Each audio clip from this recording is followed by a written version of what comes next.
Pessoal, saiu aqui uma notícia importante no DCM, tá? Que diz respeito aqui ao Deltan Dallagnol, aquele mesmo ex-procurador, ex-deputado que foi cassado, né, por ter cometido irregularidades, até mesmo na sua candidatura, né, se candidatou para tentar escapar da justiça, mas está aí. Dino pede que Polícia Federal investigue acordos da Lava Jato com outros países. Vocês devem lembrar que na semana passada eu até publiquei aqui, né? A gente falou aqui sobre a notícia que foi publicada lá no UOL, reportagem do Jamil Chad e do Leandro Demore, que falava aí sobre os acordos feitos por debaixo dos panos, acordos que foram feitos aí pelo Dallagnol enquanto era procurador da Lava Jato, certo? A reportagem fala sobre conversas, negociações aí entre Deltan e as autoridades dos Estados Unidos e também autoridades da Suíça. Mas essas conversas, gente, giravam em torno aí do pagamento, né, da multa bilionária, aliás, uma multa milionária, perdão, que a Petrobras tinha que pagar às autoridades estrangeiras por causa aí dos casos de corrupção que aconteceram na estatal. Pois bem, o dinheiro dessa multa estava sendo negociado entre as autoridades, segundo a reportagem, segundo as mensagens, né, entre as autoridades e os procuradores da Lava Jato, tá? Mas voltando aqui à notícia do DCM, tá? O ministro da Justiça, Flávio Dino, acionou a Polícia Federal para investigar supostos indícios de irregularidades praticadas no período em que o ex-procurador Deltan Dallagnol chefiou a Lava Jato em Curitiba. Suspeita-se que o político tenha feito uma negociação sigilosa com os Estados Unidos para dividir o montante que seria cobrado da Petrobras em multas e penalidades no âmbito da operação. O que me chama a atenção, gente, o que me chama a atenção aqui é essa negociação sigilosa. Negociação mal cheirosa. De acordo com uma reportagem do UOL, essas tentativas foram reveladas em conversas entre procuradores do Brasil e da Suíça via Telegram. Por que é que essas conversas aconteceram no Telegram? Para que essas conversas não ficassem registradas oficialmente. Então tudo aconteceu, essas negociações, essas conversas mal cheirosas aconteceram informalmente, sem o conhecimento das autoridades. Esse foi aí o modus operandi, não só do Dallagnol, mas também boa parte aí da atuação da Lava Jato, né? E aqui o anúncio do Dino, tá? Ele anunciou, o ministro da Justiça anunciou isso lá no Twitter, né? Encaminhei hoje à Polícia Federal o caso dos acordos feitos por procuradores com outros países, sem o procedimento legal. O objetivo é a investigação sobre a origem e o destino de bilhões de reais e os motivos que levaram a tais acordos com autoridades estrangeiras.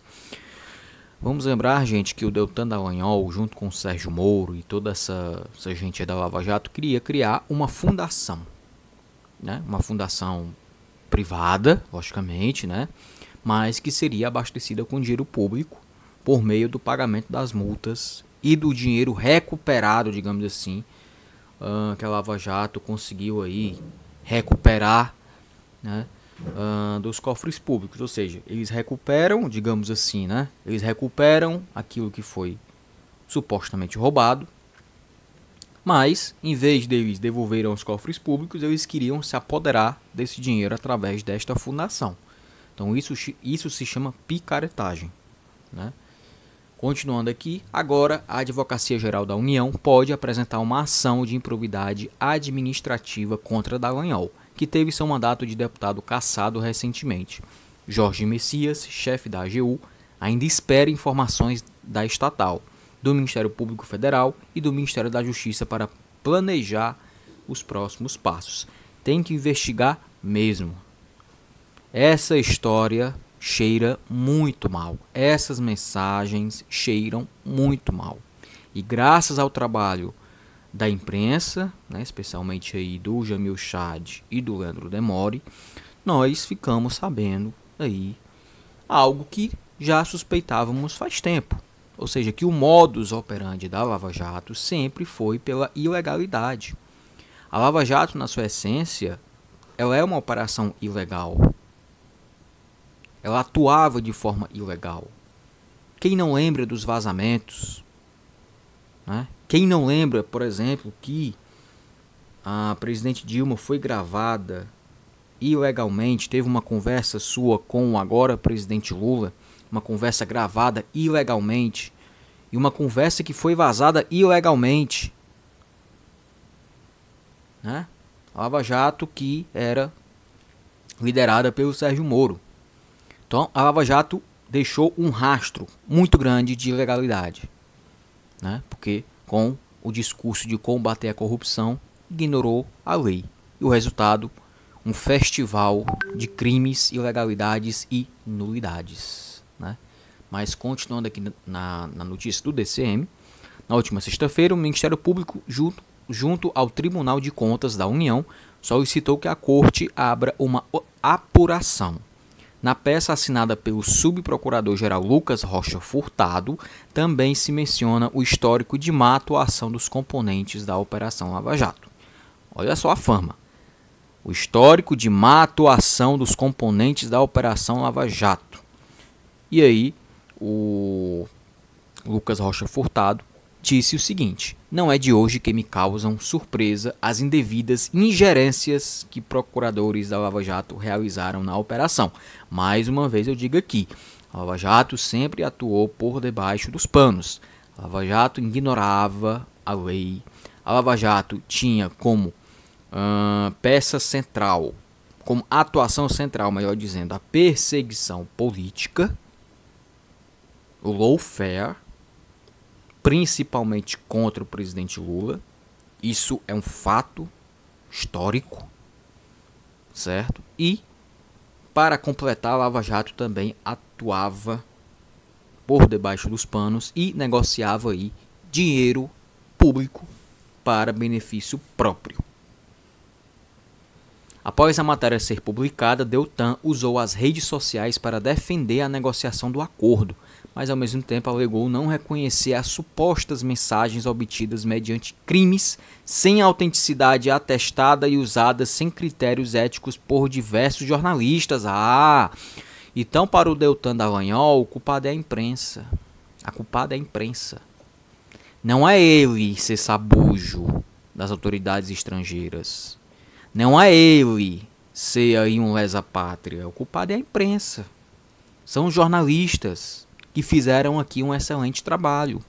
Parabéns ao Jamil Chad, parabéns ao Leandro Demore, que fizeram esse trabalho minucioso, né? Essa reportagem que está lá no site do UOL. Então, Deltan Dallagnol, você ainda vai pagar muito caro pelos crimes que você cometeu contra os interesses nacionais. Tanto você quanto o Sérgio Moro. Podem esperar. Vocês vão pagar pelos seus crimes. Disso eu não tenho a menor dúvida. A justiça vai julgar vocês mais cedo ou mais tarde.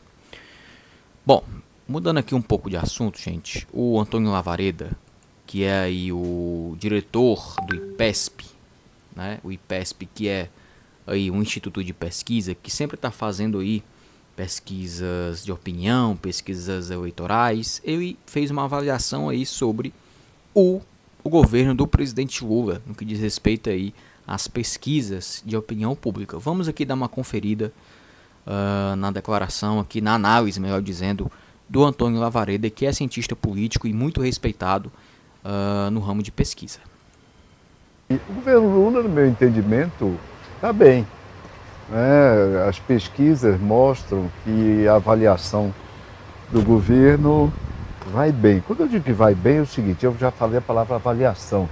Há uma confusão muito grande e a mídia, às vezes, ou parte dela, se equivoca, misturando alhos com bugalhos. O que é isso? E a famosa pergunta de avaliação, que é aquela coisa de uma escala que vai de ótimo a péssimo, chama tecnicamente escala de Likert, que é lá o psicólogo que batizou isso lá muito tempo atrás, que o Brasil utiliza isso intensivamente, provavelmente porque o Ibope utilizava bastante, e depois o Datafolha seguiu nessa pegada. Mas o que é usado mais comumente para se avaliar governo mundo afora é uma... Destacando, gente, que essa entrevista foi concedida lá no canal My News, tá? Só dando aí os devidos créditos. Uma pergunta dicotômica, se aprova ou desaprova o governo. Simplesmente aprova ou desaprova o trabalho do presidente tal, qual, etc e tal. E eu estou dizendo isso porque nas últimas pesquisas o presidente Lula aparece com 53, 56, nas nossas com 52% de aprovação. Isso é pouco ou é muito? Aprovação excelente, tá, gente? Na minha opinião, uma aprovação excelente. Estamos aí nos primeiros 7 para 8 meses de governo e o presidente Lula já tem esse nível de aprovação, certo? Muito. Duas formas de encarar. Primeira forma é ver como é que, por exemplo, nos Estados Unidos, que é a pátria das pesquisas de opinião e de avaliação do governo, porque tudo começou por lá, há mais ou menos um ponto de corte. Um presidente que tem mais de 50%, a chance dele ser reeleito é muito grande. Menos de 50%, então... Curiosidade, tá, gente? Raramente nos Estados Unidos eles fazem pesquisas presenciais. A maioria esmagadora das pesquisas de opinião, pesquisas eleitorais nos Estados Unidos são feitas por telefone, né? E aqui no Brasil a gente tem essa vantagem, né? Nós ainda fazemos muita pesquisa presencial, certo? O que, na minha opinião, é a pesquisa ainda que tem maior credibilidade, né? Uma coisa preocupante. Então isso é uma forma de encarar. Nessa perspectiva, a situação do Lula é confortável. Ele tem mais de 50 desde o primeiro mês da sua administração. Se supõe que os primeiros 3 meses são os meses da chamada lua de mel. Pois a lua de mel, ele tem uma lua de mel estendida, então alguma coisa está ocorrendo que está fazendo com que a população continue aprovando o presidente. A segunda forma de se contemplar, para responder a questão que eu mesmo coloquei, é o seguinte: há que comparar a aprovação do presidente com o desempenho dele na eleição, as urnas. Até porque as pesquisas mostram também que o grosso da aprovação do mandatário, presidente, governador e prefeito, o grosso dessa aprovação é constituída por pessoas que votaram nele, o que é mais ou menos o que o senso comum nos diria, independente desses cruzamentos aos quais eu estou aludindo. E então, digamos que com a medição mais baixa, 52, quanto é que o Lula teve na eleição passada?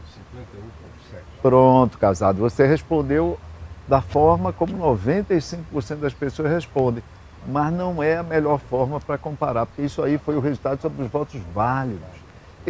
E a aprovação, medida nas pesquisas, é a aprovação sobre o total do eleitorado, total. E quanto é que Lula teve em 2022 no segundo turno sobre o total do eleitorado, arredondando, tirando as decimais? 39%. Então ele está, nós podemos dizer, ele está 13 pontos acima do que ele obteve nas urnas no segundo turno de 2022. Isso parece que não se pode dizer que ele esteja... não se pode dizer que ele não esteja bem, né? Bem, expressivamente bem. O presidente Biden, por exemplo, nas pesquisas mais recentes e algumas... Eu acho que isso, gente, tem muito a ver também com a questão da credibilidade política que o Lula tem, né? Principalmente nas camadas mais populares. Eu acho que isso faz com que ele consiga ter uma base muito coesa. Eu acho que é isso que faz com que ele mantenha essa aprovação alta, né? Porque o Lula, como ele já tem um recall muito grande e ele tem o que mostrar, né? Isso faz com que o capital político dele sempre esteja em alta, né? Principalmente entre os mais pobres. Dela chegou a pontuar pela primeira vez acima dos 40%, chegou a 42, 43. Está em segunda colocação quando comparado com o ex-presidente Trump. Então o presidente Lula está muito bem. E você? Aí. Realmente, o presidente Lula está muito bem. Acredito que ainda tem margem para melhorar a aprovação. Eu defendo a tese de que o governo precisa, por exemplo, conquistar aqueles eleitores que no momento estão considerando o governo regular. Eu acho que o governo tem que centralizar, né, esforços para conquistar esses eleitores, né, que são eleitores mais, digamos, centristas, né, que são eleitores mais que estão ali, que não fazem também parte da base do governo, mas também não estão fazendo uma oposição muito ferrenha, estão ali observando o cenário. Então, tá aí a avaliação do Lavareda, uma avaliação que, na minha opinião, é uma avaliação certa, tá? Ele desenhou bem aí o cenário, bem explicativo, bem esclarecedor.